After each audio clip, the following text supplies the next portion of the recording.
Gog Magog dan Ya'juj Ma'juj, bangsa yang dikurung atau kita yang sebenarnya terbatas. Bayangkan satu hal, jika dari setiap 1000 manusia, 999 adalah bagian dari Ya'juj dan Ma'juj, maka kita ini minoritas. Riwayat itu bukan angka kecil, itu angka yang membuat bumi terasa sempit. Pertanyaannya sederhana, tapi menghantui. Jika jumlah mereka sebanyak itu, di mana mereka sekarang? Bab 1. Dua nama, satu misteri.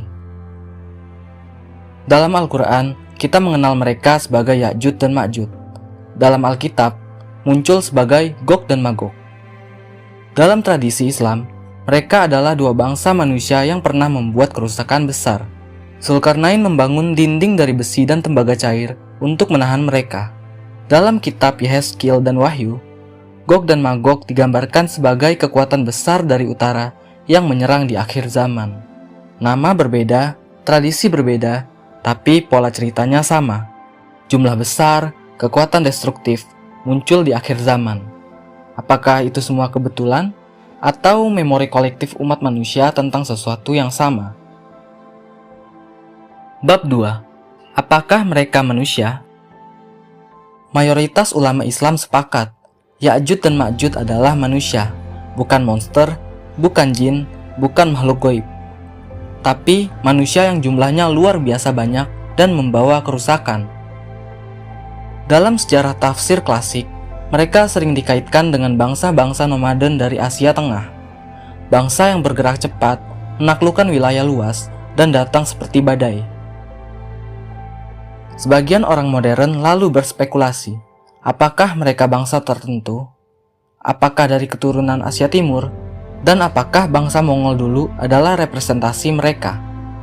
Namun, tidak ada bukti teologis atau historis yang pasti menunjuk satu etnis tertentu.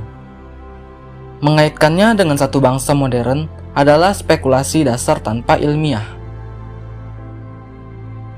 Bab 3. Angka yang menggetarkan. Sekarang kita kembali ke angka itu. 1:1000. Jika literal, berarti populasi mereka jauh lebih besar dari manusia lainnya. Mari kita pakai logika sederhana. Populasi dunia sekarang lebih dari 8 miliar.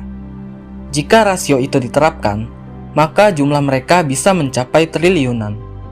Apakah bumi mampu menampung populasi sebesar itu tanpa kita menyadarinya? Secara ilmiah, hampir mustahil.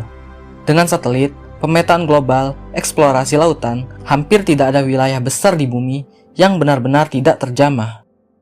Jadi, ada dua kemungkinan. Pertama, angka itu bukan literal. Kedua, pengurungan mereka bukan sekedar dinding fisik. Bab 4. Dinding Zulkarnain itu tembok atau batas. Al-Quran menyebutkan Zulkarnain membangun penghalang dari besi dan tembaga cair di antara dua gunung. Selama berabad-abad, orang mencoba mencarinya. Di Kaukasus, di Asia Tengah, di antara celah gunung tertentu. Namun, tidak ada temuan arkeologis yang secara pasti mengonfirmasi itu sebagai tembok Ya'juj dan Ma'juj.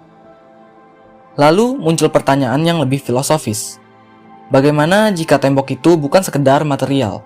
Bagaimana jika yang dikurung bukan ruangnya, tapi waktunya?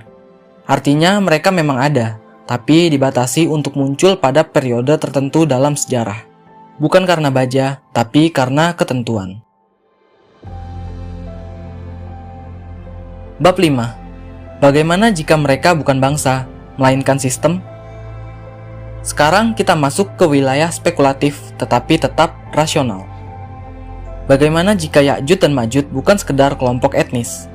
Bagaimana jika mereka adalah simbol kekuatan kolektif yang destruktif? Coba lihat dunia modern. Populasi melonjak drastis, teknologi berkembang tanpa rem etika. Eksploitasi alam terjadi masif, perang bisa menghancurkan jutaan dalam hitungan jam. Jika 1:1000 adalah simbol dominasi kekacauan dibanding kebaikan, maka kisah ini terasa sangat relevan. Mungkin yang dikurung selama ini adalah potensi kehancuran global, dan ketika batas itu runtuh, dampaknya seperti gelombang besar. Bab 6. Mungkinkah kita yang sebenarnya terkurung? Sekarang pertanyaannya dibalik. Kita selalu bertanya, di mana mereka dikurung? Tapi bagaimana jika justru kita yang berada dalam batas yang tidak kita sadari? Sepanjang sejarah, manusia sering merasa sudah mengetahui seluruh dunia. Padahal selalu ada hal yang belum kita pahami. Namun secara realistis, hampir mustahil ada populasi biologis raksasa tersembunyi di bumi hari ini. Jadi mungkin kurungan itu bukan geografis. Mungkin ia adalah fase sejarah, mungkin ia adalah batas moral, mungkin juga ia adalah masa ketika kekuatan destruktif belum mencapai puncaknya. Bab 7. Skenario jika mereka benar-benar ada. Sekarang kita netral. Jika dipahami literal dan mereka benar-benar sebagai populasi besar, maka ada beberapa kemungkinan. Pertama, mereka hidup di wilayah yang sangat terisolasi dan belum sepenuhnya terungkap. Kedua, mereka bukan populasi fisik dalam skala biologis seperti manusia biasa. Atau ketiga, jumlah mereka akan membesar secara tiba-tiba menjelang akhir zaman. Namun secara ilmiah modern, opsi pertama hampir mustahil. Bumi sudah terlalu transparan. Karena itu, sebagian pemikir modern mengarah pada pemahaman metaforis. Bab 8. Apakah kita akan dikurung? Sekarang pertanyaannya paling ekstrim. Jika jumlah mereka begitu besar, jika mereka keluar dalam skala global, jika kekuatan destruktif mendominasi, apakah justru manusia yang tersisa menjadi minoritas?